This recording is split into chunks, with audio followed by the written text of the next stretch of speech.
This complete the conference project. will now be recorded. The main aim of the construction project is to complete the project within the stipulated time and cost. But many construction projects are not completing the project on time. Why? Because the reason is the major delays.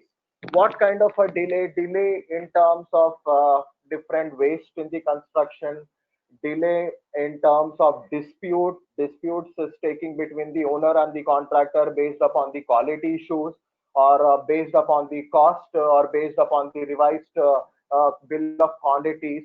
So there are so many issues, so many drawbacks in the construction industry. Generally, we feel like only construction engineering is just a very normal subject, or very kind of only thing is we need to control the cost and all. But it is a reservoir. Let me tell you, this specialization, if you go more in depth, you will be finding many artificial intelligence. You can also implement RS and GIS in this construction management. You can also go for Primavera, MS Project, Scam, Scrum. There are n number of latest software. But generally in India, we are going with your PERT and CPM, and you're going with MS Project, and mostly you're going with Primavera. So these are the major softwares which you'll be going implementing in the construction project in terms of planning.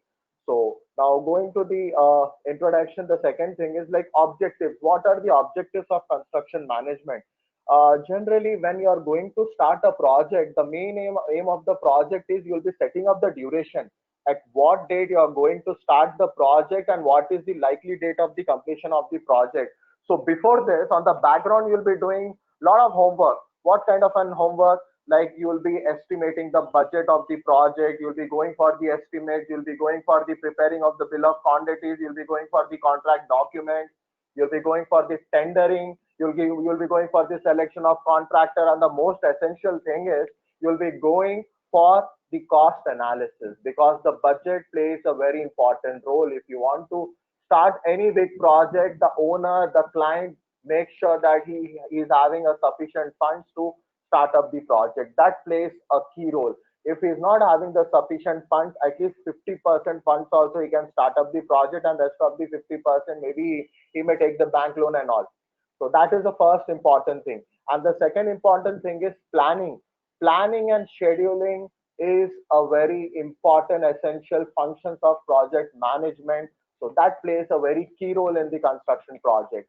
And the third one is high quality workmanship in terms of skilled labor, in terms of experienced project managers, in terms of architects, in terms of consultants, etc.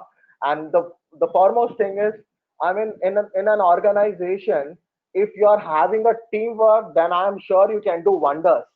If you are having a coordination among the employees from the top management to the bottom management, I'm sure that project is going to get success for sure. Because mainly what happens in the project, the engineers keep on changing, and the project managers, because of the dispute with the contractor, I mean dispute with the client and all, so that creates a big constraint in the project. So this thing should make sure that like they are maintaining a key work and consistency in the construction work. And the next thing is providing the safe and satisfactory working conditions for the workers. What kind of a safety or satisfactory conditions? Example, engineer and labor, strictly they need to go for the safety measures. Like what kind of a safety measures? As you all know that construction site is a very big site, and you'll be having a lot of debris, a lot of reinforcement, and so many things, undivided road, etc. So that point of time, what is going to happen is like when you are going for the inspecting the site, in the early morning, like what a project manager does, as soon as he comes like in the early morning, he just go for the inspection. What like yesterday, what the work was done, and what is the work likely to get completed as of today.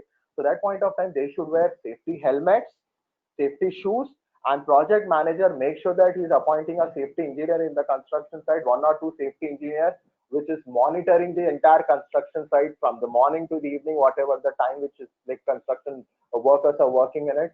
And safety belt, if a person is working from the height, then there is a chances of falling from the height. So safety belt, safety shoes, gloves, And gloves also plays a very important role because laborers will be doing the concreting work day and night. I believe when they are having a concrete mixer at the construction site, they are preparing the concrete. So that point of time, you need to wear gloves, you need to wear goggles, especially when you're going for the fabrication work at the construction site. So these are the few basic satisfactory, safe and satisfactory conditions that need to be provided to the workers as well as to the engineers. So now the main important functions of project management is planning and scheduling. So planning involves like formulation of number of alternative realistic work plan for achieving the specified objectives, and finally you are selecting a plan which is best suited from the standpoint of the available resources and the constraints imposed upon the project. An example, if I am a construction manager and my project is at Kandalakoya. Let us say like I am working in, as of now, I'm working in Maisamaguda and I need to go to Kandalakoya. That is in, let us say example, CMR Engineering College. So there my project, my site is going on under progress. So that point of time, I will be getting so many plans, like what kind of a plan, so many thoughts in my mind, so many ideas, whether to go in a service road or whether to go from the main road or whether to go from this internal lane. And also I am getting so many thoughts in my mind, but I'll be opting the plan, I'll be opting the idea in a such a way which is best suited for me, in a sense like I can find like to reach that destination. So that point of time there is a less traffic, because nowadays, as you all know, that there is a lot of traffic congestion in our city as well as in the outskirts area. So obviously, like less traffic and the road, there is no modulation on the roads and within less traffic, so that I can reach that place within a span of time. So obviously, I'll be opting that technique. In the same manner, when I'm having n number of plans, n number of ideas, so I'll be opting a site plan based upon the resources, because resources also plays a very important role. When I'm planning an activity, I should consider the resources. Based upon the resources only, I can plan the activities as well as I can schedule the activities. So this plays a very important role. And scheduling whatever the plan which I have finalized, I'm fitting of the final work plan to a time scale, and generally it shows the duration of various construction activities. So this is called as scheduling. So planning and scheduling plays a very important key roles in the project management. Now moving on to organizing. Organizing is concerned with the division of like total construction work in the respective departments, in the respective sections, and departments like electrical department, safety department, mechanical department, because we need vibrators, so we need some mechanical equipment like JCBs, tractors on the construction site. So for that point of time, one mechanical engineer and one operator need to be there. And we, why we require electrical engineer, because one for proper lighting, for distributing board, for meter board, for transformers, all those things we require one electrical engineer. And we require safety engineer, because safety engineer also plays a very important role, because he has done his specialization in depth in safety measures, so he can control the he can guide the, he can give his guidance to the all the laborers and engineers. Rules and regulations strictly need to be followed. He can keep the signboards, danger signs, etc. So many things that can be done by a safety engineer. And obviously project manager, so project manager plays a very key role. So organizing, or dividing the total construction work into different departments and sections, and each engineers, each specialization, the task is being assigned to an individual. So this is about organizing. Now staffing. What is the meaning of staffing?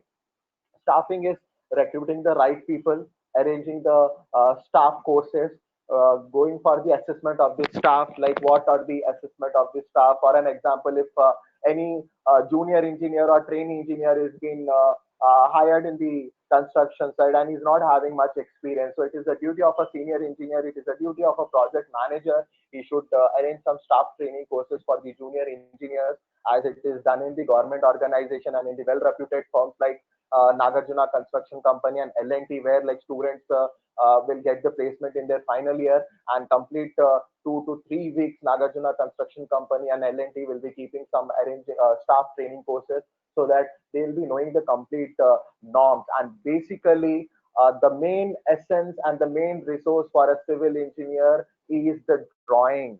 drawing plays an important role. A civil engineer, I mean, a project manager or a junior engineer, how he can communicate to one person to another person with the help of the drawing. Drawing plays a very important role in terms of plans, elevations, and sections. So now moving on to controlling. Controlling is like ensuring the effective and efficient working, measuring the performance of each and every staff, measuring the work in terms of comparison of actual and planned performance, what was the work done, what was the planned performance. So in this week, I have planned around 20 activities, and actually after the completion of the week, I have completed around 15 activities. So I'm identifying the reasons for delays of the 4 5 activities. What is the reason for delay of those 5 activities? So obviously, regularly departmental meetings will be going to take place and discussing the remedial measures for it, and they'll be coming up with the best solution in the meeting. So this is like directing and controlling. Coming to the coordination from the top management to the bottom management plays a very key role in when they'll be heading a meeting with the client. All the big delegates, architects, structural designers, project managers. If a contractor is more than two in the construction side, as the project is very big, let us say 100 acres of land, they are going for the construction of the commercial buildings, residential buildings, malls, etc. So that point of time, like it will be like 2 to 3 contractors. So that point of time, he'll be having a meeting directly with the client once in a month or twice in a month. So that point of time, they'll be discussing the remedial measures. They'll be coming to the best solutions, and contractor will say whatever the problems he's facing, and accordingly, like based upon the resources or material is not been properly supplied in terms of cement bags or fine aggregate or steel reinforcement. So as a result, the work is held up, and it is like creating a lot of deviation in the planning activities. There are so many a number of things that need to be done. So coordination plays a very important role. So now moving on to the next is stages of construction. So this is the most important thing in a project management study. What kind of a stages? Like stages start from briefing stage, designing stage, tendering stage, construction stage, and commissioning stage. What is a briefing stage? Briefing stage is also called as a report stage, in which the ideas are generated by the individuals, and they are studied with respect to the cost and the benefits to establish the economic variability or the social utility of a project.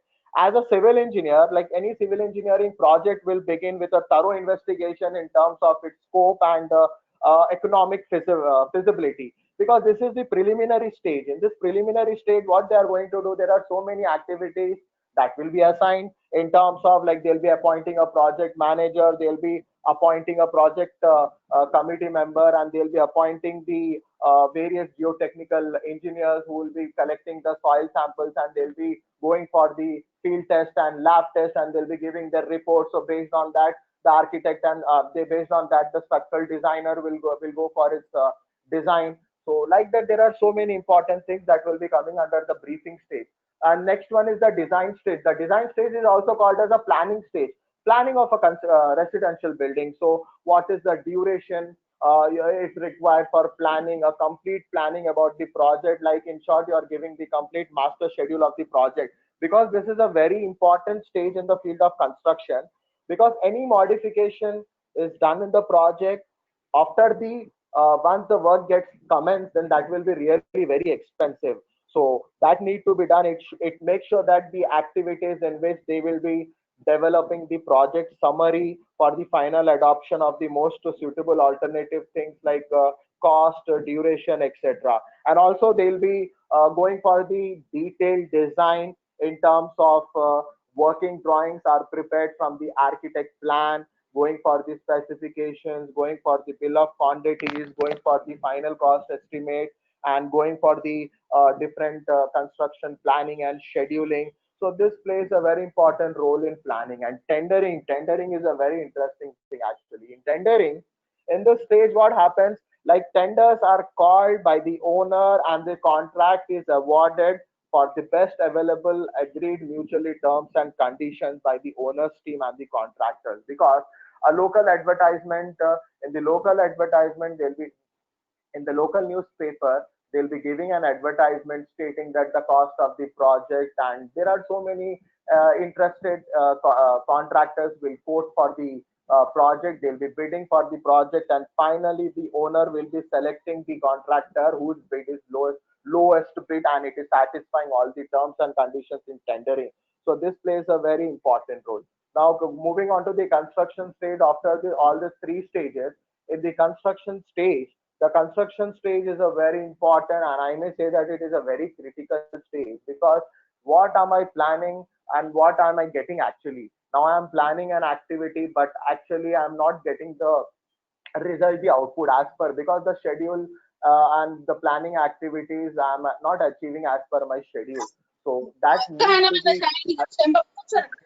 need to be identified. That need to be identified in a what way, like going for the regular meetings with the project manager and discussing about the project, about the construction project, why the activity got delayed, what are the reasons.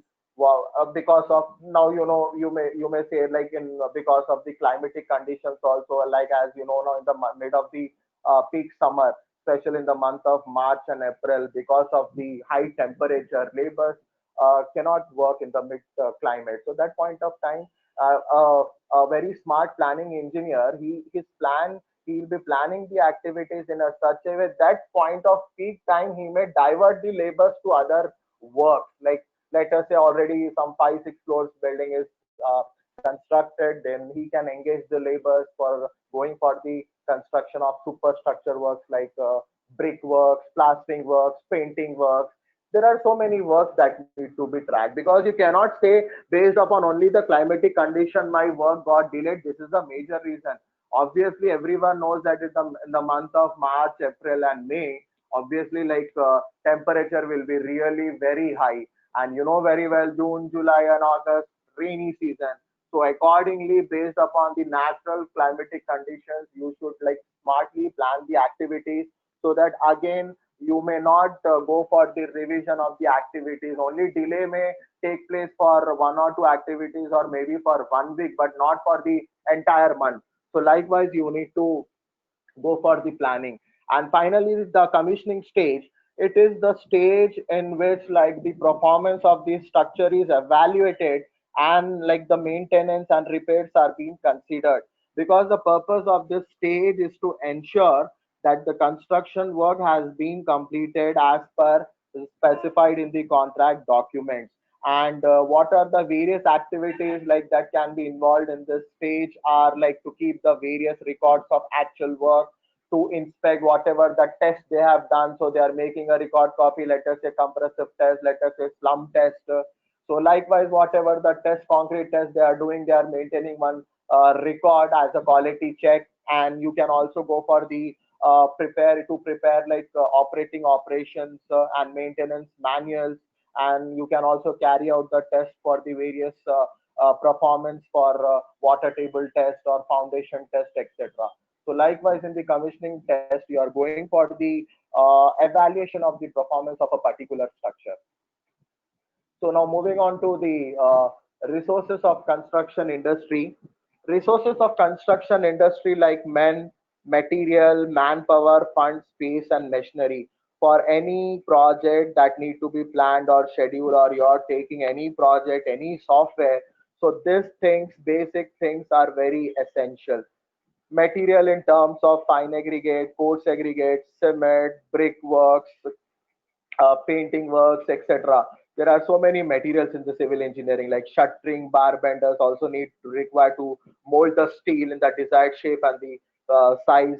And manpower in terms of engineers, laborers, skilled laborers, unskilled laborers, masons, coolies, bisties, helpers, etc. Funds also plays a very important role.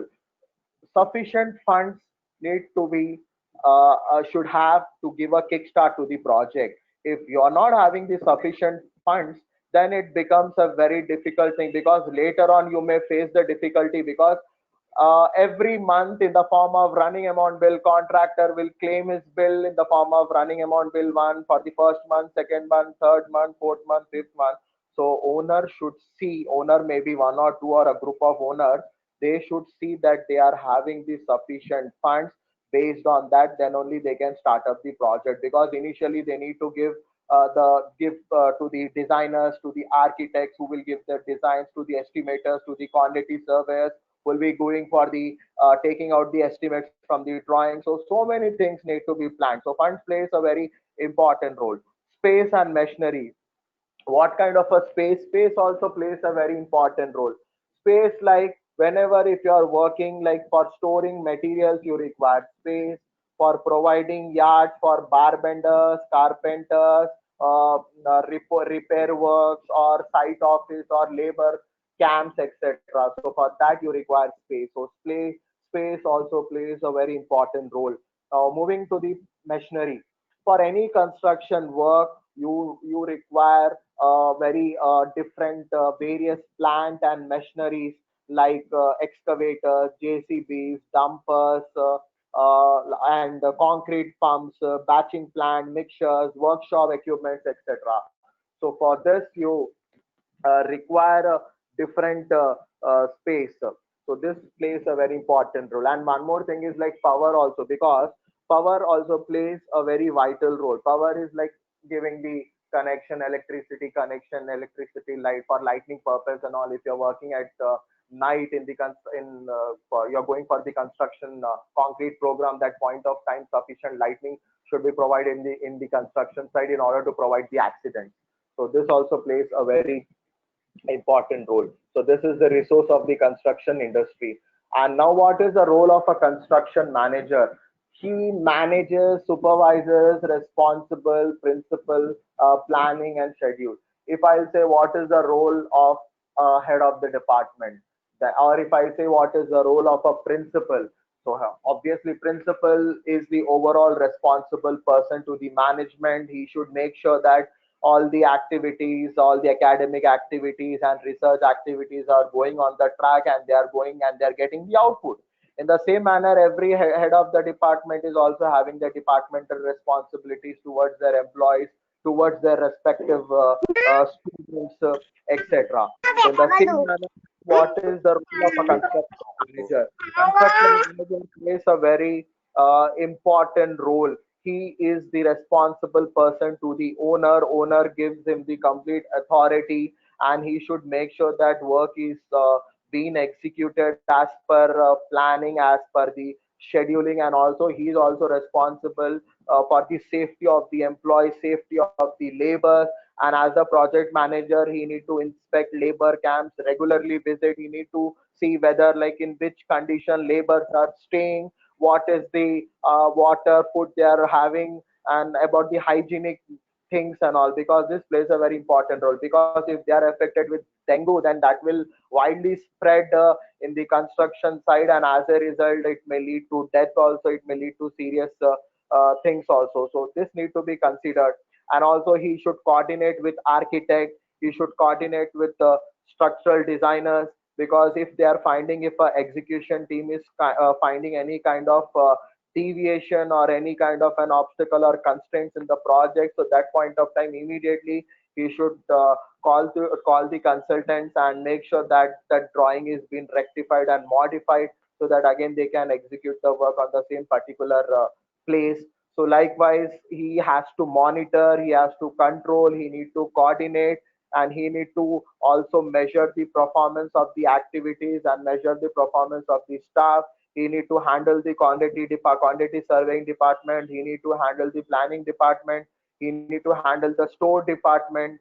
So likewise he is having the lot of responsibilities. And also he can sublet the work to the subcontractors. So there are so many subcontractors which will be involving in the project, and he need to see their works, he need to inspect their works regularly as they are maintaining the quality or not. So likewise there are so many works, so many things, it is on his shoulders, and wholeheartedly in a full-fledged manner he need to monitor and execute the work, so that the everything goes on smoothly. So this is the role of a few things which I've discussed about the role of a construction manager. Now, moving on to the most important thing is work breakdown structure. This is very important. Work breakdown structure plays a very important role. Work breakdown structure, it breaks the elements, functional elements into different subsystems and different discrete activities. For an example, I'm going for the construction of a compound wall. So what I require for the construction of a compound wall, first I'll go for the excavation, then I'll be going for the my second activity will be a laying of PCC, that is plain cement concrete. My third activity will be I'll be going for the steel reinforcement, I'll be going for the shuttering, then I'll be going for the concrete. So the functional elements of a project, of an activity, and their interrelationships between the different activities are determined by a technique which is called as work breakdown structure. It will break the complete project, it will divide the complete project into different subsystems. So that plays a very important role. In the same manner, you can take the example of a foundation. In the foundation, initially first you'll be going for the excavation, second you'll be going for the laying of plain cement concrete, then you'll be going for the footing.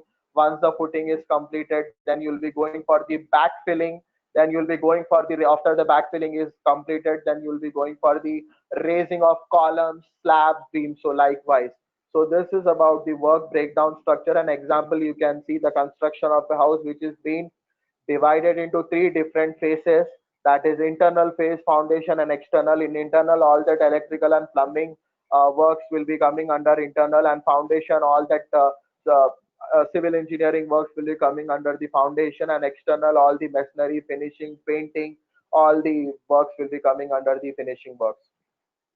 Now, next important thing is the basic tools and techniques of project management. That is bar charts, milestone charts, and velocity diagrams and network techniques. What are the bar charts? So, bar chart consists of two coordinate axes. One will be showing the time, and the other one will be showing the activity. So now let us say I'm going for the planning of construction activities from substructure to superstructure. So based upon the some excavation, I'm giving 3 days, and laying of concrete, I'm like giving half day, and backfilling, I'm giving 1 day, and foundation, I'm giving around 2 days. So based upon that, you will be going for the bar chart. You will be determining, the bar chart will be determined in the form of an horizontal line. It will show the various activities, and it will show the duration of each and every activity, and what is the likely day of the completion of those activities. So ultimately it will show the duration. So what are the milestone charts? Milestone charts are the are the advanced version of bar charts. One good improved thing in milestone chart is, like in the milestone, the activities and their dependencies are shown together into it, and their interrelationships are also being determined among the different activities. So this is a milestone chart, and this is also called as Gantt milestone, and bar chart is also called as the Gantt chart. And what is the velocity diagram? Velocity diagram is like, now just now I've explained you about the work breakdown structure, as work is being divided into three different phases: electrical, mechanical, civil engineering, and landscaping engineering. So that point of time, what happens, each crew member is responsible for their own specialization of the work. It should make sure that each crew member is critically monitoring the activities, and activities are scheduled and completed as per plan. So with this, you are going for the flow, a kind of a graph in form of velocity diagram. Now moving on to the network techniques, that is PERT and CPM, which is a very interesting thing. As you all know, like PERT stands for Program Evaluation Review Technique, and CPM stands for Critical Path Method. So now one example you all can see is like activity description, and dependencies and duration. So activity A, B, C, D, E, F, based upon the activities, the description of the activity is also given in the form of excavation, in the form of foundation, column, backfilling, wall, and roof. For that, the dependencies are A, B, C, A, C, D, and ED. And based on this, the duration is also been given for excavation 3 days, 3, 2, 2, 5, 5 days, respectively. So now activity A you can start immediately, that is excavation for 3 days, and simultaneously once the activity A you're starting, then you can go for the activity C and activity B, because activity C is foundation. Immediately you can start up the foundation. Once the foundation is work is completed, then you can go for the backfilling of it, and once this work is completed, you can go for the raising of the columns, and after raising of the columns, you can go for the simultaneously wall and the roof work.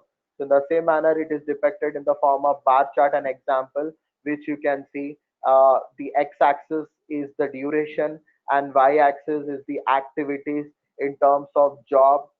And generally activity is defined as a job or a specific task which is assigned to an individual to complete that particular option within the stipulated time, because every activity is having a definite beginning and ending, and activity will consume time and activity will consume the resources. Example, excavation work is under progress, shuttering work is under progress, concrete work is under progress, RCC work is under progress. So likewise, there are so many construction activities that will be under progress. Now moving on to the advantages of bar chart, it is very graphical, it is easy to understand, it is most widely used. See, basically why I'm explaining the basic fundamentals. After the explanation, completing the fundamentals, I'll be going to the latest technique, because if you're going in for any project, this basic fundamental concept plays a very important role.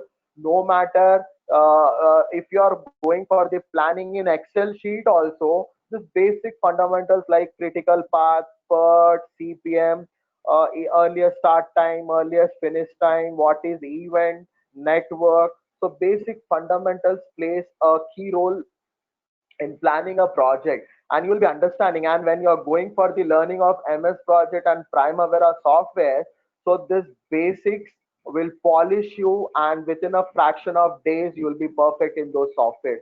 So basics in construction management plays a very important role actually. So moving on to the PERT and CPM, PERT plays a very important role in construction project in the project management technique.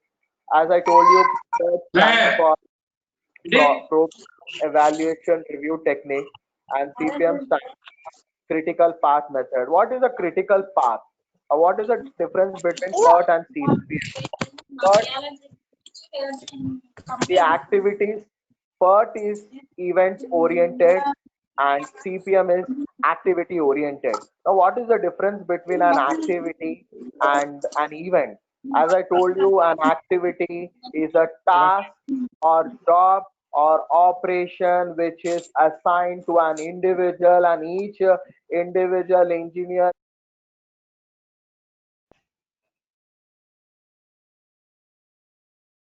Now unmute yourself, sir. Sir, unmute yourself.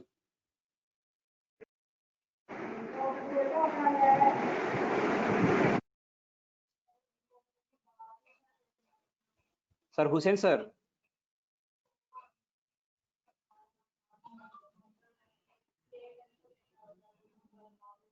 Hussain, sir.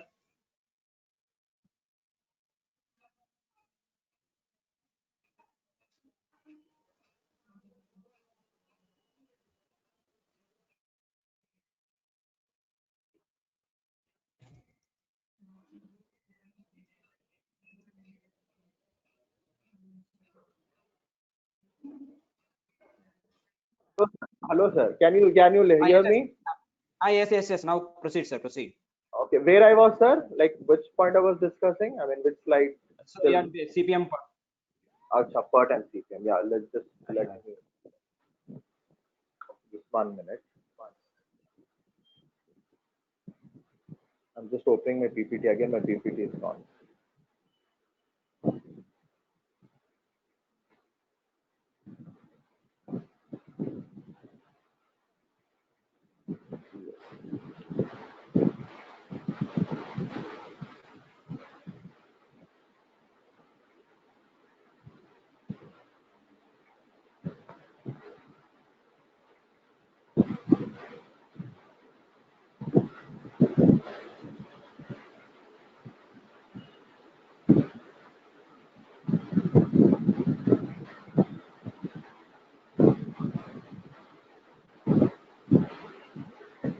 Yeah, my PPT is visible, sir, now. Hello, sir. Yes, sir. My Yes, my sir. PPT. Please make it landscape, sir. Oh, It yeah, is sure, visible. Please make it landscape. sure, ma'am. Yeah. So I was discussing the difference between PERT and CPM. So what is the major difference? Like the PERT is event oriented and CPM is activity oriented. And PERT is probabilistic. Time estimates are probabilistic, and in CPM the time estimates are deterministic. In PERT, you'll be having the three different types of estimate. The first is optimistic time estimate, and the second one is most likely time estimate, and the third one is pessimistic time estimate. Optimistic time estimate is denoted by T naught, pessimistic is denoted by TP, and most likely time estimate is denoted by TL. Now coming to the CPM, CPM is having only a single time estimate. It won't be having the different types of estimates. And PERT is used for pioneering type of the projects, like many complicated projects and all. And CPM is used for the same repetitive type of the projects. So this is just the basic difference between the PERT and CPM, which is used in the project management technique. And what is a critical path? Critical path, it is the path joining the critical activities in a network, is called as a critical path. Or you can say a path which is having a zero float is also called as a critical path. Or you can also say that it is the longest path which is joining the activities in a network diagram, in a network, in any particular network, which determines the duration, is also critical path. So these are the some basic key elements. What are the basic key elements? Arrows, nodes, anyways, no need of like arrows and nodes, you all know. What is EST, EFT, LST, and LST? Earliest start time. Earliest start time is like it is the start time of an activity, that an activity can actually commence without delaying and without affecting the complete project. In the same manner, what is earliest finish time? Earliest finish time of an activity is like where an activity can actually get finished without delaying. In the same manner, what is latest start time and latest finish time? In the latest start time, it is the latest start time of an activity that can actually uh, get started, gets comment without affecting the complete project. In the same manner, the latest finish time of an activity, it is the latest finish time of an activity which an activity can get completed without any delay and without affecting on the complete project. So these are the basic terms. Now, what is slack time and critical path? I already explained you about the critical path. Now, what is slack time? Slack time is the difference between the earliest event time and the latest event time. So, what is earliest event time now? Earliest event time is the earliest occurrence of an event. It is denoted by capital TE. And what is latest event time? It is the latest occurrence of an event, and it is denoted by TL. So slag is the difference between the earliest event time and the latest event time. In a network diagram, when you will be going for the solving of PERT and CPM problems, that point of time when you'll be calculating T and TL in a forward pass and in a backward pass. So once after the computations are done in the forward pass and in the backward pass, then that point of time you will be going for the slag. Based on the slag, you will be going for the determination of the critical path of that particular network diagram. So this is all about the point, slag point. And coming to the key elements, optimistic time, pessimistic time, most likely time. What is optimistic time estimate? It is the shortest possible time taken to complete an activity is called as optimistic time. It is denoted by T naught. What is most likely time estimate? It is the time taken to complete an activity under the normal conditions, and it is denoted by TL. And what is pessimistic time estimate? It is the longest time taken to complete an activity under very moderate conditions, or you can say there are so many constraints imposed upon the project. Based on that, it is taking a very long duration to complete an activity. So it is denoted by TP. What is expected time estimate? So expected time estimate of an activity can be computed by statistics like it is denoted by TE plus T naught plus 4TL plus TP by 6. So A is nothing but T naught, that is optimistic time estimate. 4TM is like TL, that is most likely time estimate, and B is the TP, that is pessimistic time estimate. So this mathematical formula, with this mathematical formula, you can determine the expected time estimate of a particular activity. And this is the standard deviation and variance, which gives the uncertainty in the project, and it indicates the most accurate estimate. So, an example, like I won't go much in detail, just a glance. This is a sample problem in PERT, giving the activities, giving the time estimates. So don't get confused. A is optimistic time estimate, T naught. TM is the most likely time estimate, and B is the TP, that is pessimistic time estimate. So activities are given 1 to 2, 1 to 3, 1 to 4, 2 to 5, 3 to 5, 4 to 6, 5 to 6. And likewise, time estimates are also given. That is, the duration is given in the form of 117, 147, etc. So now the solution, I need to calculate the estimate time. How can I calculate the estimate time? Estimate time is represented by mathematical term. Just now I explained you. So T naught is example 1. 1 plus 4 into 1 plus pessimistic time is 7. 7 divided by 6 will give you the answer 2. That is estimate expected time estimate. And what is the standard deviation? As you can see, the standard deviation is also having the mathematical term, that is B minus A. What is B? B is pessimistic time estimate. And what is A? A is optimistic time estimate. So pessimistic time estimate, that is 7 minus 1 divided by 6. The standard deviation is 1. So likewise, you are going to calculate the expected time estimate for all the activities when you are going to design a project. And in that point of time, where each activity, you can see the events and activities in a network diagram. So that point of time, you can determine the expected time estimates and the standard deviation and variance. So this is also the solution in the form of network diagram. As you can see, activity 1 to 2, 2 to 5, 5 to 6, 1 to 3, 1, 3 to 5, 1 to 4, 4 to 6. So based upon this, you have calculated your earliest event time and latest event time. So based on this earliest and latest event time, you are going for the activities and you are going for determining the critical path. So what I got, the critical path is, example, you can go for 1 to 2, 2 to 5, 5 to 6. So when you are going from 1 to 2, what is the duration? 2 plus, when you'll be seeing from 2 to 5, duration is 1. 2 plus 1 plus 7, that is 7, 8, 10. So this, when I'm going in this way, I'm getting the duration is 10. But as you all know, that critical path is the longest path. So in that, I'm going for activity 1, 3. This circle is a node. Okay, don't get confused. Node and activity, event and node.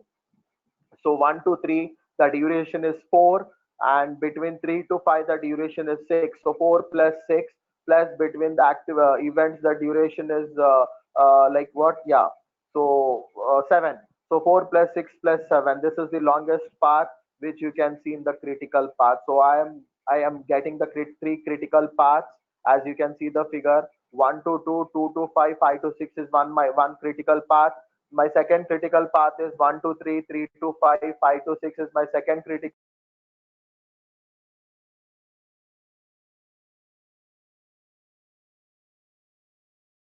Like you can see in the network diagram, 1 to 4. Based on this, I am choosing 1 to 3, 3 to 5, 5 to 6. The duration is 4 plus 6 plus 7. As you can see, that critical path, it takes the maximum time. And this is the example of the critical path which will be analyzing it in the form of one more example, the activities and duration and predecessors. So just an example how the activities are framed. So activity A will be excavation, activity B will be laying of plain cement concrete, activity C will be going for the foundation footings, activity D will be going for will be shuttering, activity E will be laying of the reinforcement, activity F, an example I'm giving you, activity 5 will be going for the concreting works and going for the backfilling works. So likewise, each activity is having a predecessor and successor. Now, predecessor and successor plays a very important role.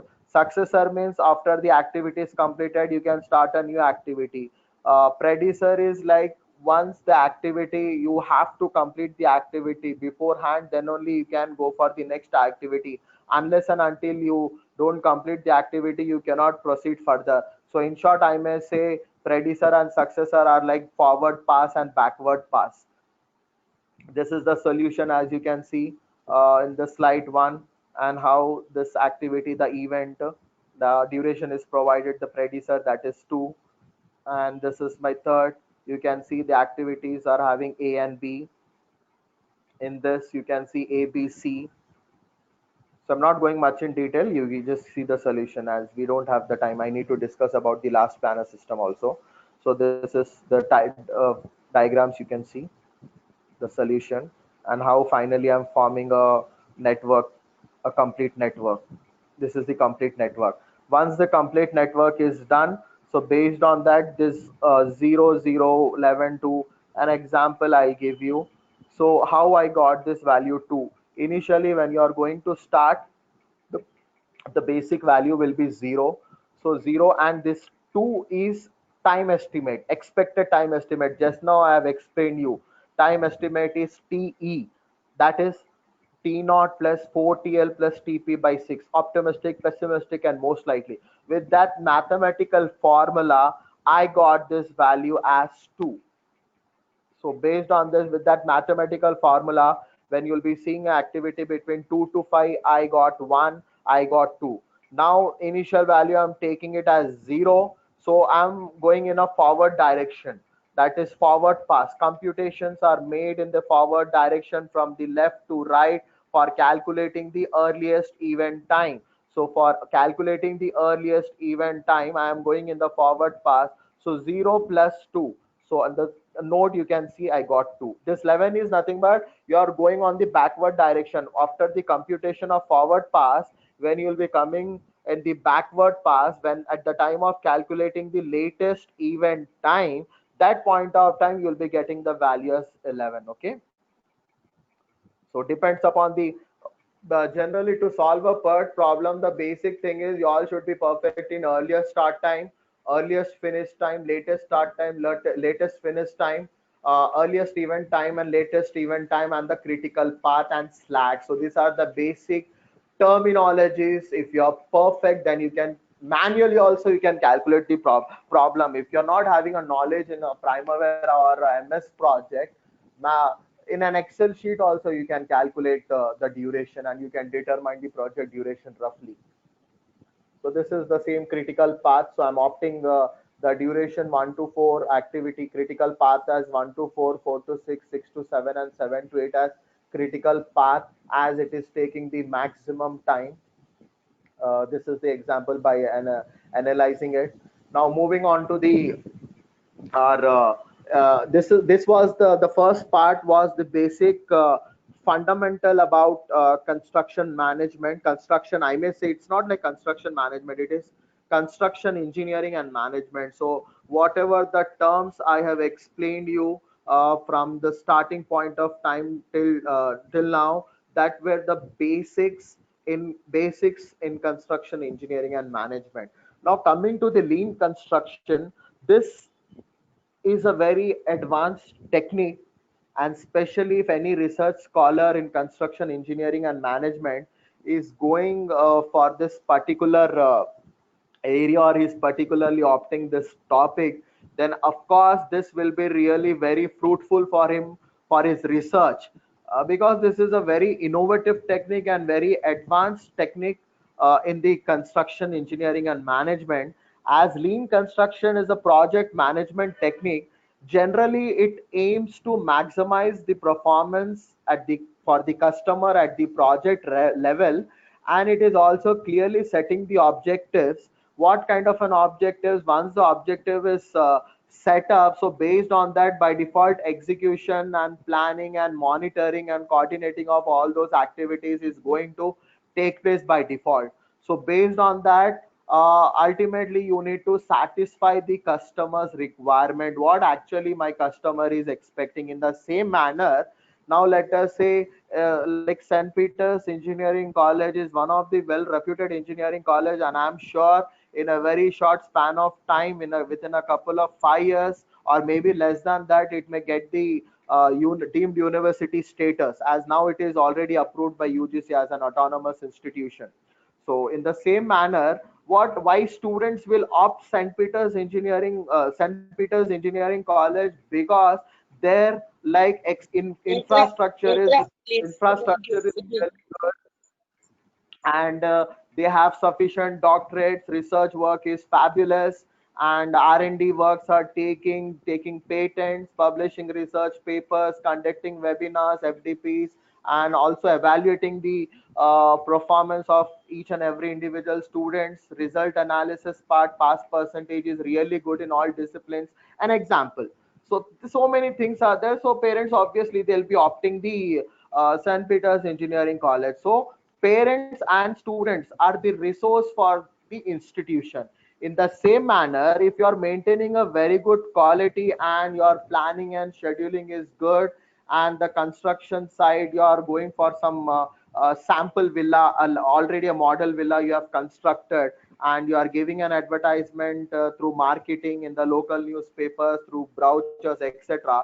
So many interested parties will come and visit your construction site. They'll see your model villa and they'll be very pleased to see the aesthetic appearance of that particular construction, and they will immediately book the villa in advance. Accordingly, they'll talk to the owner, and owner will get some advance. So ultimately, customers, what I mean to say, whatever the construction work we are doing it, we need to fulfill the customer requirements, not for my requirement or not for the owner requirement. When they are doing something, they need to fulfill the requirement for the customer. So lean approach, it breaks the construction project into minor activities. Like I gave you, I already explained you about the work breakdown structure. So it is breaking into sub activities, and each sub activity is being provided with the duration, what likely time of duration it is going to start, and what is the likely date of completion of that particular activity. And one person, one or two engineers will be there to monitor those planned activities, to give the remedial measures if any constraints are imposed upon that particular activity. So this place, so what I mean to say is lean construction pays attention on minute subsystems, so that there won't be any delays, there won't be any fights, there won't be any disputes, because arbitration can also take place in the construction site. Arbitration is a dispute arises between the contractor and the owner based upon the project norms.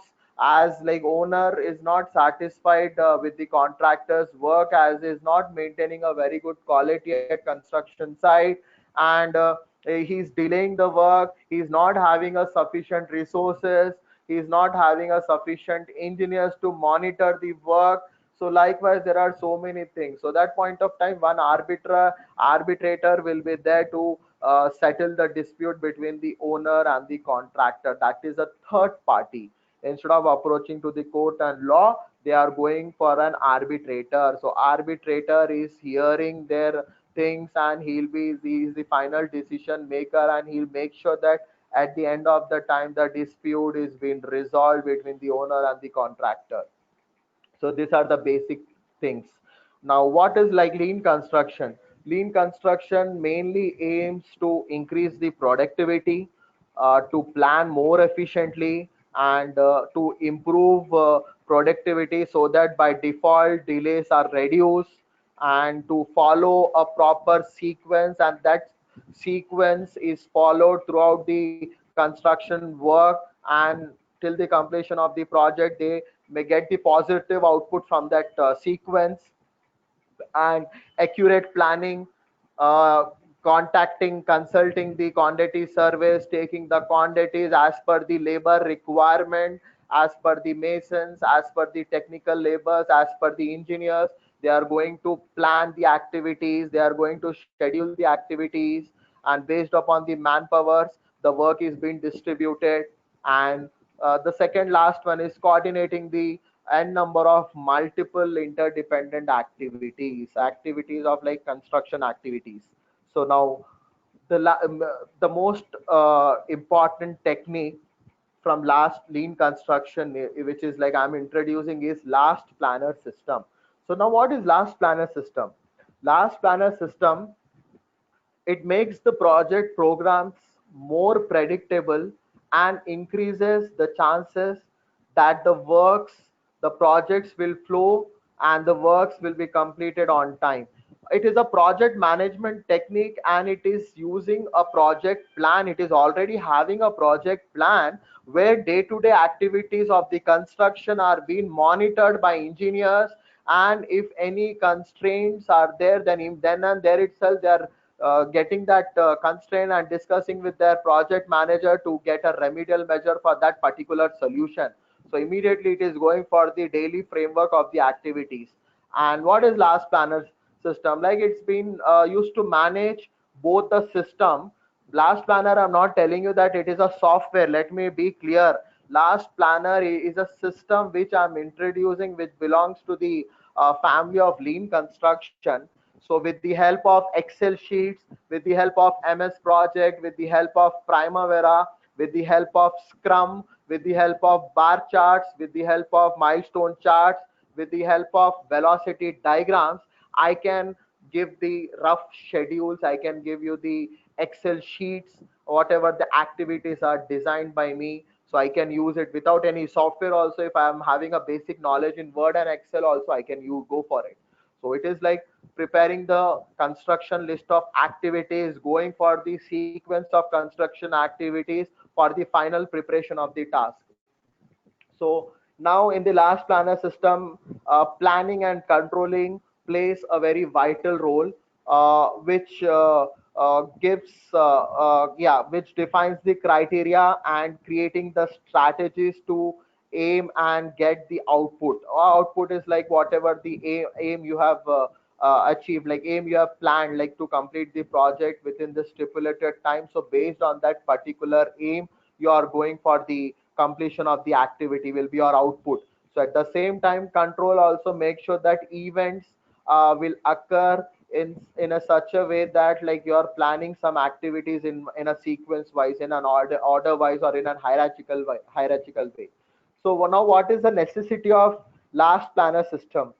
Because of on-site difficulties, construction was facing many problems, and majority problems were practical, and so many construction activities that were planned were slowed down because of unavailable or because of insufficient resources. So in order to incorporate flexibility in resource management, an accurate planning and scheduling and execution is required, and it is being monitored. So to increase the productivity of all the resources, the lean construction technique, that is last planner system, is introduced in the construction side, and it is being implemented in different construction sites.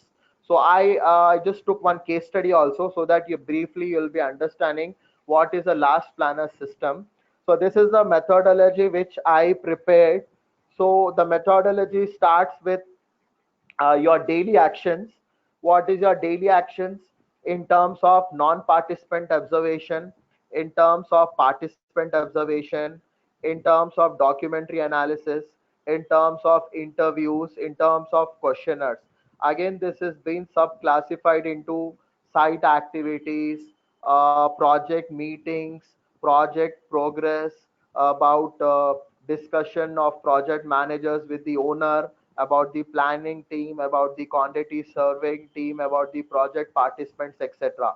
So now the components of last planners are master schedule, phase schedule, look ahead schedule, weekly work plan, and planned percent complete.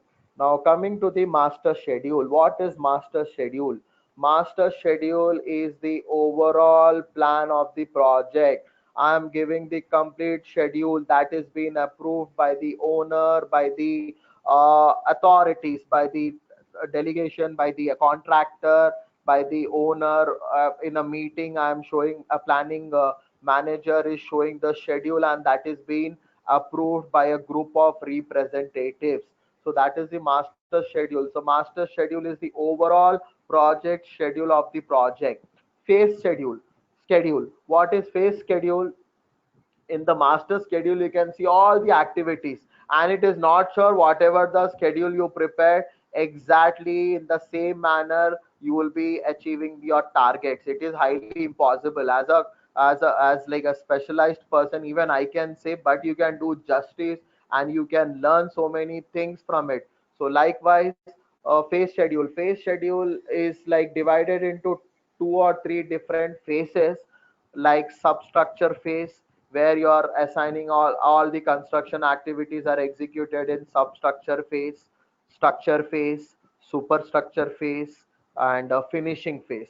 So likewise, you are breaking the master schedule into four different parts in the form of substructure, structure, superstructure, and finishing, where each and every single activity can be screened, can be pictured, can be monitored, can be executed.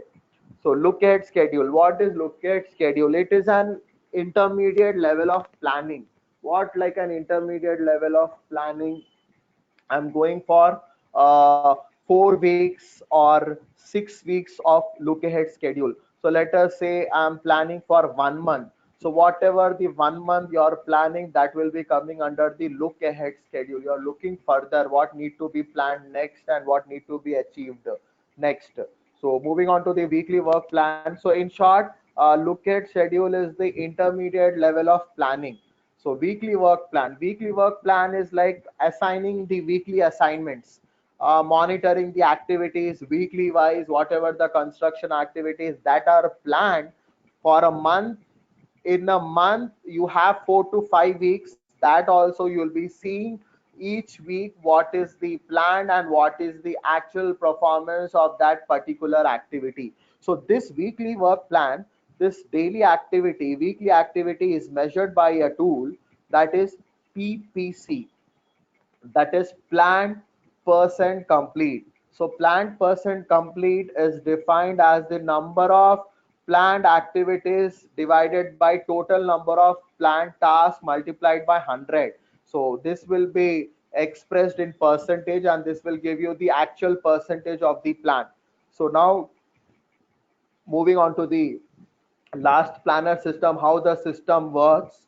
It is like in a flow chart, you can see it is divided into four different phases. First phase, I guess fourth phase is deleted. So first phase, like you'll be conducting workshops.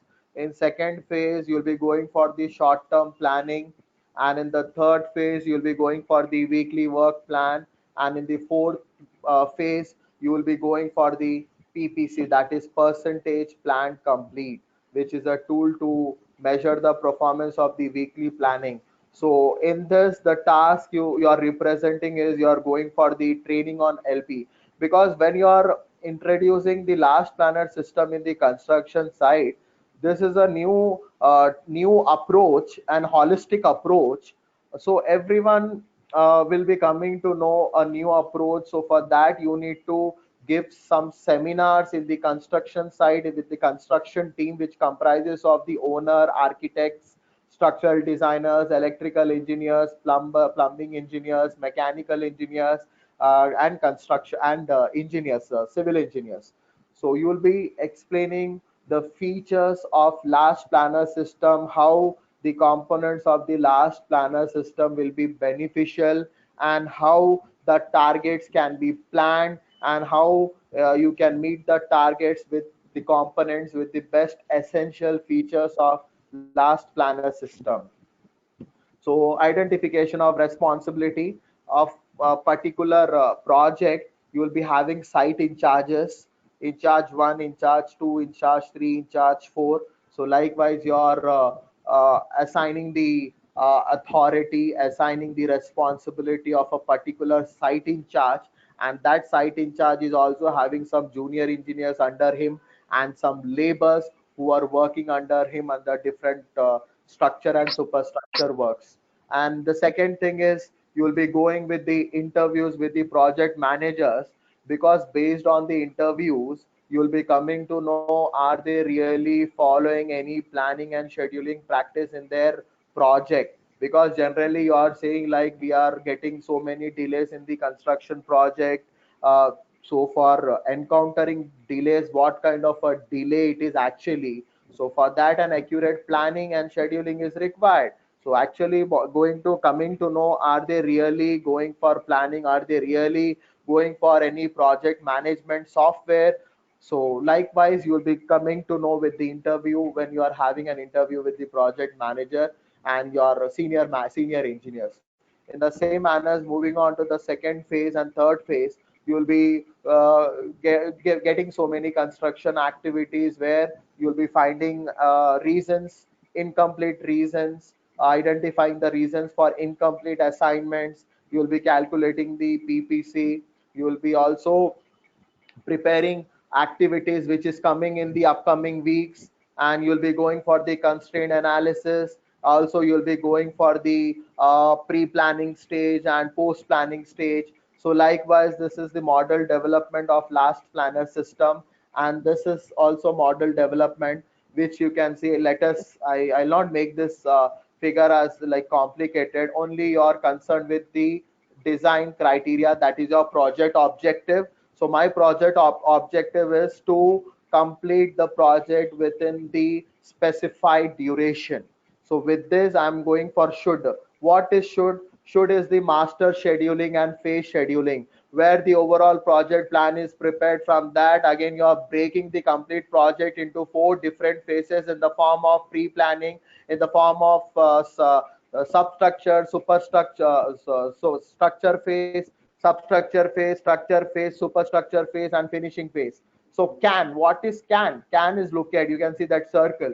So can is look at schedule. As I told you, it is an intermediate level of planning. Now from the phase schedule, what like you have broken down into sub activities like substructure phase. So from that substructure phase, again you are going for the look ahead schedule for 1 week of planning or 1 month of planning. So from substructure, yeah, the site is very big and you are having a number of if you are going for the residential villa, if you are going for the construction of villas, so villas are around 250 villas you need to construct. So simultaneously you'll be having 4 different models. So based upon the 4 different models, different designs, different areas, so each model villa you'll be having roughly around 50 to 60 same model. So likewise multiplied by 60. So in the planning, whatever you're planning multiplied by, if you're starting at the starting point of time, you're taking up around 10 to 15 villas. So you're when you, so that point of time you'll be going for the substructure. So substructure is, you know very well, like you'll be going for the excavation of the pit. So likewise, how many pit for 1 villa, how many pits you are getting multiplied by total 8 to 10 villas. So around roughly say around 80-90 pits. So I'm going for the excavation. So that excavation of the pits, you are going for the look ahead planning. So look ahead planning is an intermediate level of planning which you are going to take up. So now going to will. What is will? Will is the weekly work plan. What is like weekly work plan? It is a weekly assignment which you are going to monitor. How you are going to monitor? By did is what? PPC is the same thing, planned percent complete. It is determined, it is computed by total number of tasks planned, by total number of tasks actually completed divided by total number of tasks planned multiplied by 100, and it is also expressed in the percentage. So PPC also plays a very important role.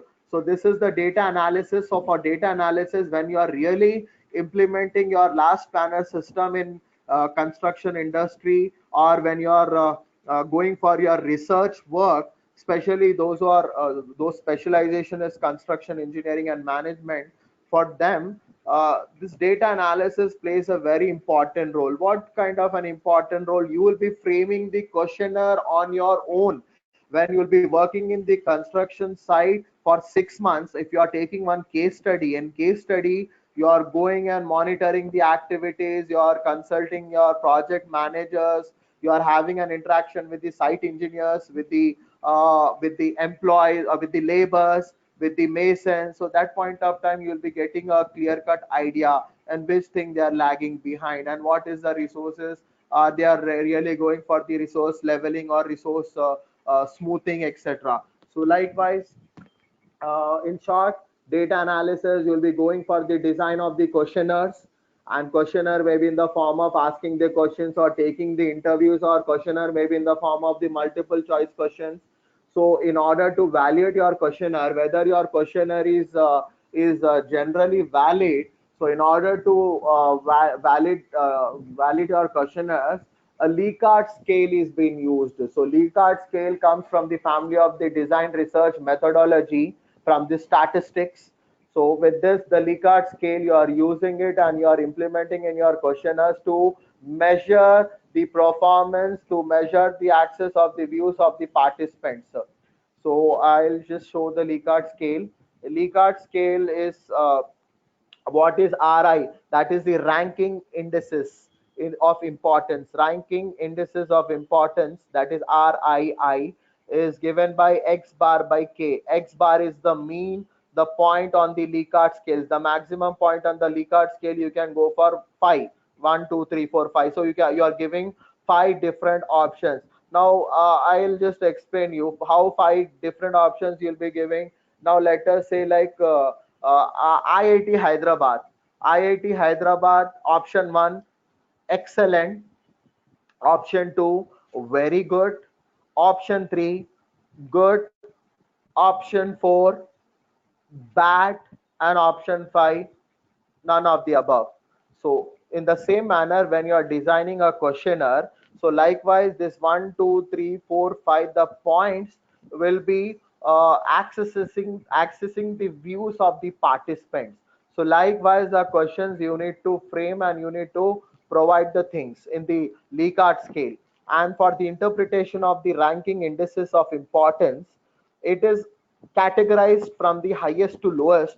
If the ranking indices percentage is less than zero point 0.6, then the item will be having the low rating. If it is less than zero point 0.8 ranking indices, then it will be also having the high rating. If it is greater than zero point 0.8, then the item will be having the very high rating. So this is like when you will be opting this resource optimization in the construction activities, and you will be going for the execution of the construction works and implementing the last planner technique. That point of time you'll be coming across this questionnaires, you'll be coming across the Likert scale, how you are implementing whatever the questionnaire survey you have prepared, and whatever the participants have answered your questions, are they genuine or not, are they in a safer side or not. Like how we design generally for structural design, structural designer engineers will be referring a code book IS 456 2000 for RCC, for slabs, columns, beams. For pre-stressed concrete also they'll be using the different code books. In the same manner, so Likert scale is a check to the construction engineering and management. Not only Likert scale, you will be having so many statistical tools. So among those tools, Likert scale is the best tool which you can implement to access the views of the participants. So based on that one case study, I'm just explaining you about RBI, Reserve Bank of India officers quarters. It is situated in Hyderabad, and this case study is also been done. This is the project details. What I feel is not necessary to explain about the details. And the contractor was the Saket Engineers Private Limited. He is also one of the famous contractor. He'll take up the projects not only in Hyderabad but all over India. So he's also having a very good construction team with number of employees, and number of many employees are permanent. And he's also having a very strong team in terms of quantity surveyors, in terms of architects, planners, designers, foremen, carpenters, plumbers, barbenders, electricians. And especially the contractors will take up the building works more instead of taking the bridge work, road work, and all. His specialization is going for the construction of buildings and the real estate state works. So this is the flow chart of the Saket engineers. So coming to the flow chart from the top management to the bottom management, as you all know, what is line organization and what is staff organization, what is functional organization. Line organization is like delegation of the authority given to the individuals, and staff organization will be the specialist. Likewise, the organization chart is being designed. So now moving on to the contractor's profile. This is an example I'm giving you. This is a case study.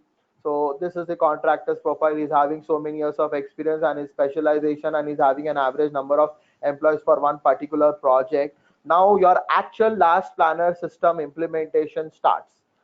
It will start in three different phases.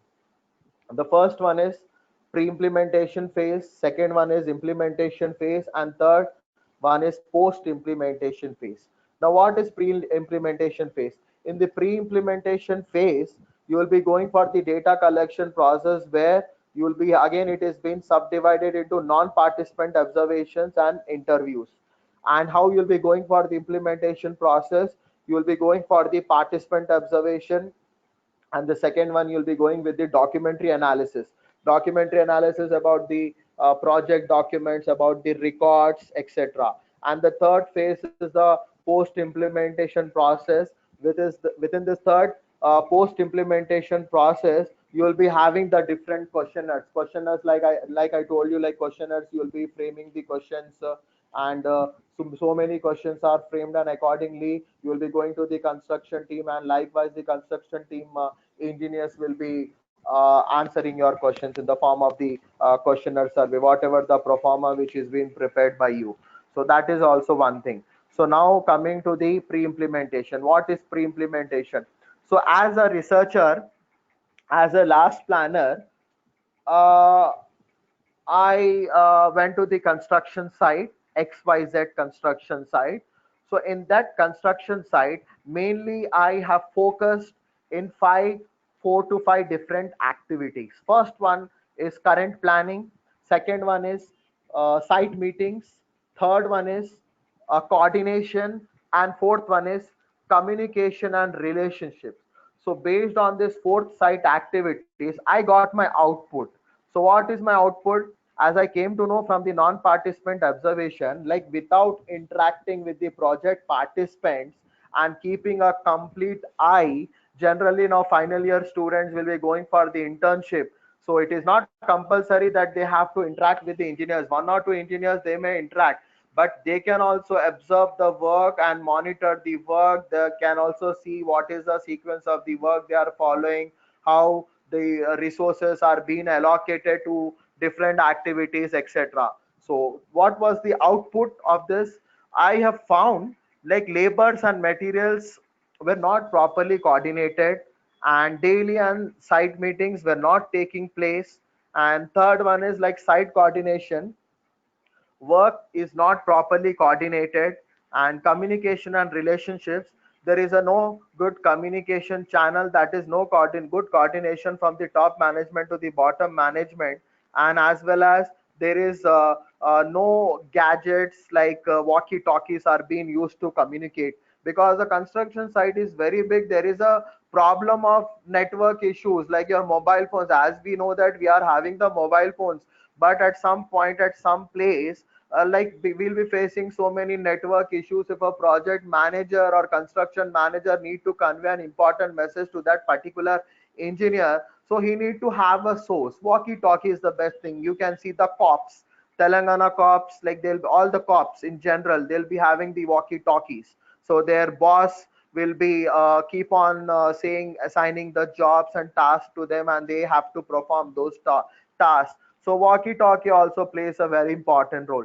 Now, from the pre-implementation, from the second phase, my findings from the interviews of the contractor, like in 5 different forms, like site manager, frequency of the site meetings, communication gadgets, project management system. Are they following any project management technique like PERT, CPM, or any different, any kind of technique? And lean awareness. Have they heard about this technique before? Have they practiced in their construction site? Is this really being executed, etc.? So now what are my findings?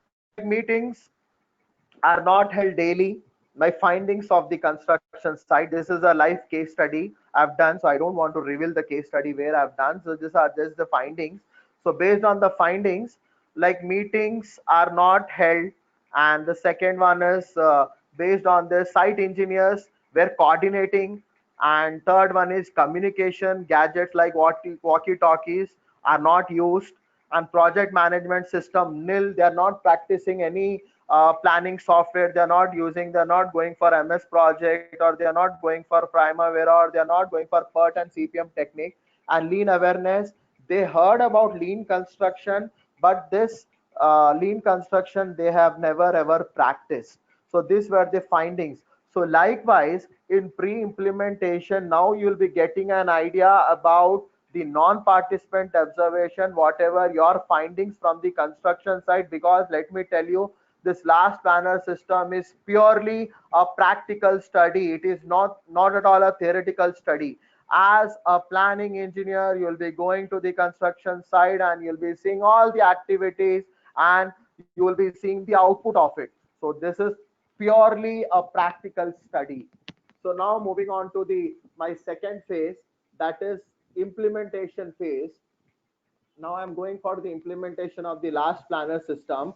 Now let us say for a week from 30th to 5th 2015, for first week, the total activities were planned around 14. So you know very well what are the total tasks. An example: excavation, backfilling, footings, congling of the concrete, shuttering, fixing of the reinforcement, going for the concreting works, etc. So these are the few tasks that are planned for first week from 30th January 2015 to 5th February 2015, keeping the resources in mind carefully. This task were performed, were planned. So out of this total task, now at the completion of the week, I have completed around 8 tasks. And what are the number of incompleted tasks are 6. And how I'm determining what is the percentage? That percentage is being determined by PPC. So PPC is a planned percent complete. It is computed by total number of tasks completed divided by total task multiplied by 100. As I told you, it is expressed in percentage. So with this, you got the value 57.14. Now for the second week, again you are carry forwarding the activities, whatever the activities which are not completed in your first week. Again, those activities are carry forwarded to the second week, and second week's activities are the same. So likewise, you need to go for the second week of activities for the implementation phase. Now second week the percentage is 27, and third week the percentage is 41.67, and the fourth week the percentage is 60. So now now clearly you are having a picture, and constraints are identified, and obstacles are identified, and those gaps you need to fill. Those gaps, whatever the remedial measures that need to be taken to fill up the gaps as the reasons for not completing the assignments. So that now we got it in a clear cut picture, and we are having that data. So based on that data, we can, our planning will become more strong, and we can go for more accurate planning. Now this is for the second week. This is the second phase of the look at schedule. Now you see the percentage. I mean, this is the graph, and this is the chart, pie chart. Like you can see what are the reasons. So reasons are the common reasons: weather, incomplete design, labor, equipments, materials, rework, prerequisite works, and submittals. So based on this categories, the delays have been taken place, and this has been categorized into different reasons for the incomplete assignments. Now the second phase. Now one important thing is, based upon the reason, from the first phase of the look ahead schedule, I came to know that the material was having a lot of impact on delay on delay. So in order to complete, in order to fill the gap, what am I doing? Now I need to go for the availability of the material. If the availability of the material is there, then in my second week of the phase schedule, I can improve the activities. I can improve the activities. I can improve my plan. Excuse me. I can improve the plan. So based on that, the activities, the site activities are critically planned and critically analyzed. Now you can see the second phase of the look at schedule. Now from the first phase to the second phase, second week of phase of the look at schedule, you can see the percentage. See in the first week, 66, second, 50, third, 46, fourth week is 58. But overall percentage you see, overall percentage for the second phase of look at schedule is 54.90, whereas in the first phase it was around 40. So now you can see by implementing the last planner technique and by monitoring the activities on site, you are increasing the chances of the activities to flow in the correct sequence. So the percentage is increased from first phase to the second phase in the form of 54.9. Again, you are depicting this with this graph and charts, pie charts. So with this, again, these are the common reasons. And with this, you are determining what is the major reason, whether it is a weather obstacle, is a weather or incomplete design or labors or equipments or materials, etc. Now moving on to third phase, see the percentage now. The final percentage from the second phase, it was around 54. So in the third phase of the look at schedule, which comprises of 4 weeks, the percentage is increasing like anything to 71.69 percentage. See the percentage. That means by default, the activities are planned accordingly and monitored accordingly, and availability of the resources are striking of the activities on time. Based on this, the percentage is drastically increasing and improving the project performance as well. So this is the weekly PPC and the reasons for the incomplete assignment, the same thing. And now coming to the 4 weeks, now you see the 4 weeks. Now in the fourth week of the look at schedule, the percentage has increased to 84.09. That means we are coming to know where we are lagging behind in the first week to the second week. That things, that resources are increased day by day, weekly wise, so that we can complete the project smoothly without any delays. I'm telling you, because people are using so many different softwares, and if you are going for the research point of view, let me tell you, if you are going for BIM, that is building information modeling, or if you are going for artificial intelligence or techniques, or if you are going for MS project or Primavera, they won't be accepting your research work, because research in construction engineering management should be really very practical, and it should be really very innovative. Nowadays, even BTech and MTech students are going for Primavera. They are learning some software and they are getting a demo project, the same demo project. They are changing the activities to construction activities, and they are planning. Then what is the difference between a BTech, MTech student and a research scholar, a research person? So it should be completely different. So I'm telling you, those are giving a kickstart to their research field. This last planner system, I mean lean construction technique, is the best tool which you can start up, and it will really do the wonders in your research field.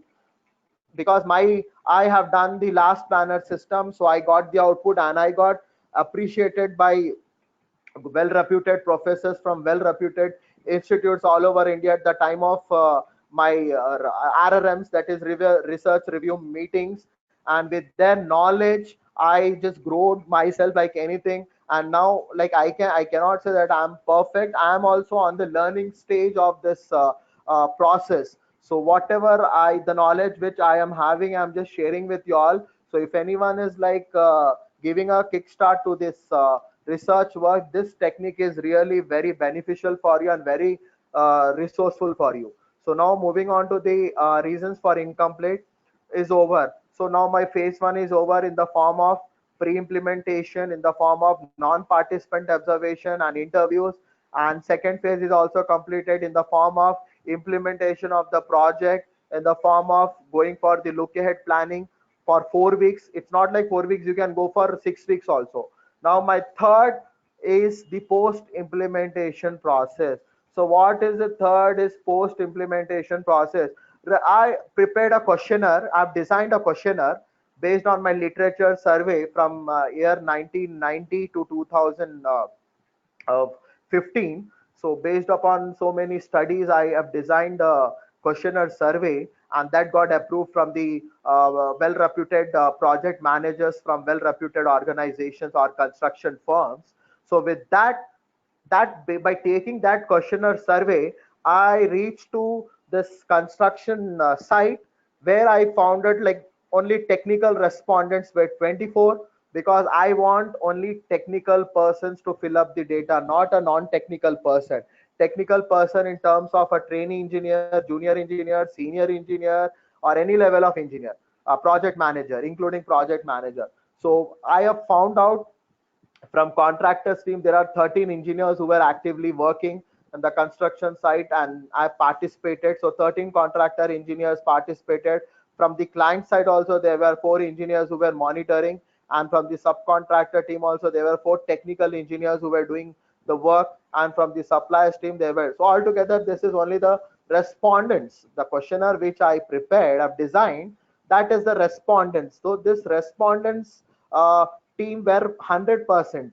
All the engineers they have answered. And my case study, in my first case study, the section I framed the questions as the first question: LPS was very effective after the completion of my phase two. This is the phase three. The questions that I framed, LPS were very effective. Only I just explained the first thing, then rest of the thing I can just go through because I don't want to take much time. But you all have to understand this post implementation process. So likewise, I framed 4 questions, and in this 4 questions, 1 2 3 4 5, as you know, this is Likert scale, number of respondents. So option one is like it's very strongly agree, disagree, and are you beneficial, satisfied, or not agree. So these are the 5 respondents. So based on that, the percentage rating I got is from the site participants 76%. So that is very high actually. So LPS was very effective within the project. So whoever participated and whoever implemented the last planner system in the construction site, they were very much happy and they gave the rating of 76%. Participants were very much satisfied with this technique. The second, the results obtained from the implementation were satisfactory as compared to the previous project. This is also rating is high. And moving on to the third question, the weekly work plan and PPC, that is planned percent complete, were very useful. Rating was low. Why? Because they were starting track and they were not implementing any planning software in their construction execution work. So that's the reason they gave rating as low. So likewise, I got the rating of very high, high, low, and high for any difficulty to carry out the implementation, because for the first time when they are going for a new technique, since I told you it is a holistic approach, and that approach needs some time, so that all engineers need to settle down in that technique, because earlier what the planning they were following, and they are now all of a sudden they are changing into the innovative technique. So for that it takes some time. So for that purpose they gave the computation, they gave the result as high. So now this is the second case study, I mean second questionnaire, second phase of the questions that were designed under the barriers during the implementation. And under this barrier during the implementation, around 6 questions I've designed in the form of poor supervision and quality control, fluctuations and variations, employers involvement, resistance to change, cultural issues, lengthy approval, issues by the client, etc. And that has been also been classified in the form of rank one, rank, that is ranking indices of importance, and in the form of ratings, and in the form of the percentage of the ratings. This is the graph. you can see. And the third set of phases of questions I designed in the form of the critical success factor to the implementation. So in this, I designed around 7 questions in the form of training and empowering last planners, improving the stakeholders, motivating the people, having the appropriate human capital, top management support, management assistance to change, and close relation with the suppliers. So likewise, the second third set of questions were designed, and this critical factors. Now finally, the last phase of questionnaire what I've designed is in the form of the benefits of the implementation, how the benefit was beneficial while implementing this approach. The first one is solve problem on time. The second one is reducing the incidents. Third one is developing the supervisory skills. Fourth one is creating. So likewise, 10 questions were planned, and accordingly the ratings were between high to very high. That means at the end of the project, at the end of the execution work, everyone became very comfortable in opting and in utilizing this approach, in executing this approach in their planning activities in the planning department, and all have seen a very good improvement over the construction schedule of the activities. So likewise, uh, this benefits you can see in terms of the same things. So now coming to the conclusion, I want to conclude uh, by adopting a lean construction approach, it aims to maximize the value what a customer requires. It will definitely maximize the value to that extent. And this is approach is a traditional management system. As compared to the traditional management, lean approach was more successful, was more fruitful, because here all the stakeholders, contractors, everyone were happy by implementing this approach in their project, because they have seen a flow of work is going in a very sequence wise, and it is improving the construction project, improving the construction performance, creating a discipline among the employees in terms of meetings, in terms of the coordinations, reducing the conflicts between the contractors and the owners. So it has seen so many positive things.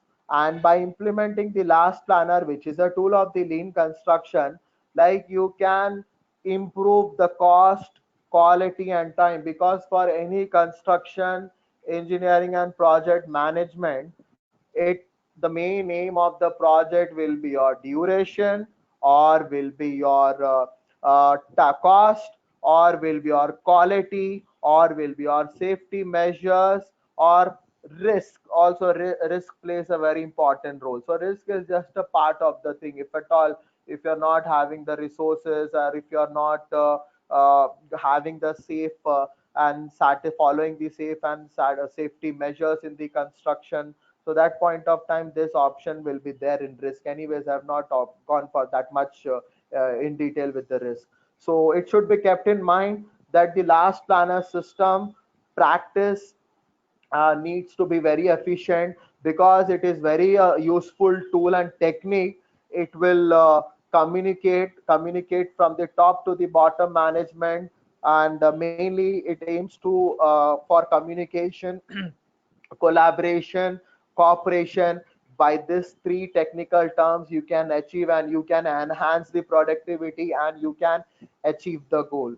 So thank you one and all. Thank you, sir. Thank you very much. You have really brought the fundamentals of construction management, like CPM, PERT, and you have introduced your research also about the loss planner system. Really, it's very useful because we have a diverse audience here from different specializations. So I hope everyone might have got some knowledge about last planner system and what is the importance of CPM and PERT in research. Everything we have got it up. Thank you, sir. If any audience, if they have any queries, you can put up on. Sure.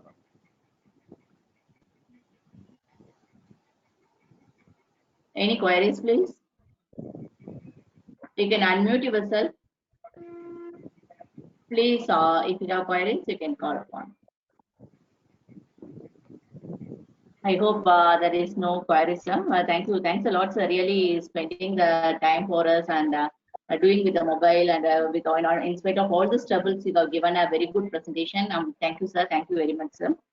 Thank you, ma'am. And And I want to thank St. Peter's Engineering College management and principal sir and HOD sir, and special thanks to Gajendra sir, who have really helped me in like making going for trials and all, and also the faculty who approached me and they asked me, sir, will you be able to be a part of the faculty development program? So I got a very good platform to share my experience and my innovative.